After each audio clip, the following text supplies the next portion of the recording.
Are you ready to buy a house in 2023, 2024? Let's dig into some of the basics and see if you're ready to make the next step. First and foremost for me, the most important thing I see is credit. You have to have good credit. Most loans require a 580 score, and even those loans are very expensive with limited options and higher interest rates. That's not something you want to go into buying a $300,000, $400,000, $500,000, $600,000 house having very, very low credit. So I did another credit video that can dive deeper into all this, so check that out when you get a chance. Second on my list of most important things to do to be ready to buy a house is money. Anything to do with money.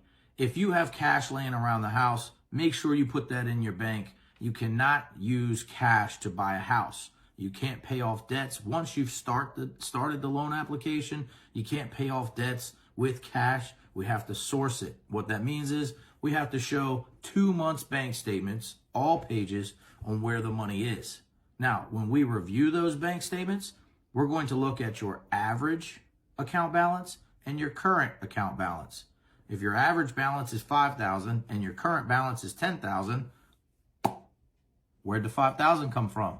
The underwriter is going to ask you that, and they may eliminate that money altogether. The whole account, the $5,000 you had in there, plus the new money. So make sure if you have any cash you're working with, make sure you deposit that and have it seasoned, meaning it's in there for at least 60 days, sometimes 90. Look at those two things I told you about.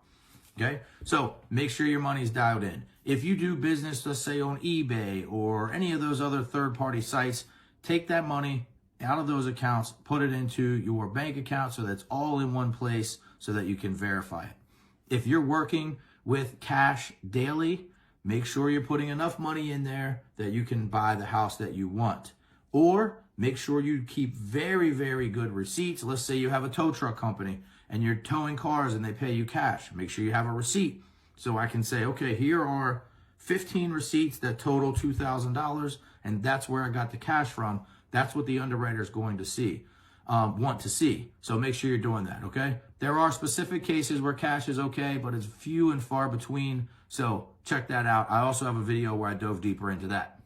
Last thing for me on my list is knowing your numbers. You should know your numbers anyway. If you don't budget, I have an app. Hit me up. I'll put it in the description down below. It'll budget for you and take care of you so that you know how to buy a house. But you should know your numbers. What I mean by that is I'm only comfortable with spending $2,000